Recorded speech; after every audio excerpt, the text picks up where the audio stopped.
दशकं 20।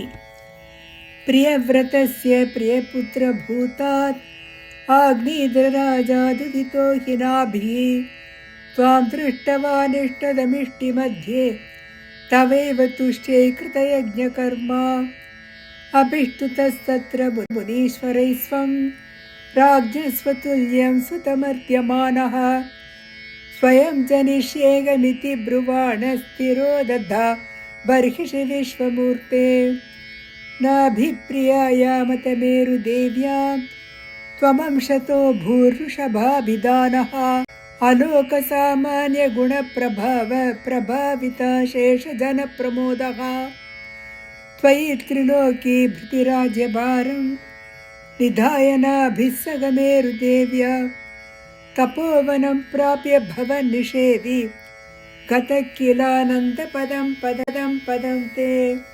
इन्द्रस्वदुत्कर्षकृतादमर्षात् ववर्षनास्मिन्न जनाभवर्षे यदा तदा त्वं निजयोगशक्त्या स्ववर्षमेन व्यदधा सुवर्षं जितेन्द्रदत्तां कमनीं जयन्तीम् अतोद्वगन्नात्मरताशयोऽपि अजीजनस्तत्र शतं तनुजान् येषां क्षितीशो भरतोऽग्रजन्म न वा भवन् योगिवरा न वान्ये त्वपालयन् भारतवर्षखण्डान् सैकात्वशीतिस्तव शेषपुत्राः तपोबलात् भूसुरभूयमीयुः उक्त्वा सुतेभ्योऽत मुनीन्द्रमध्ये विरक्तिभक्त्यन्वितमुक्तिमार्गं स्वयं गतः पारमहंस्य वृत्तिम् अधा जडोन्मचाचर्यां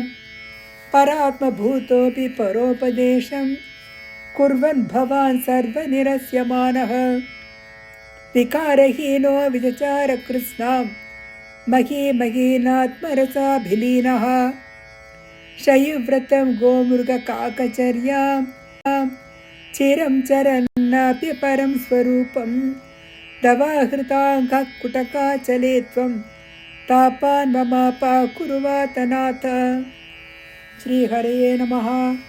नारायण अखिल गुरो भगवन् नमस्ते।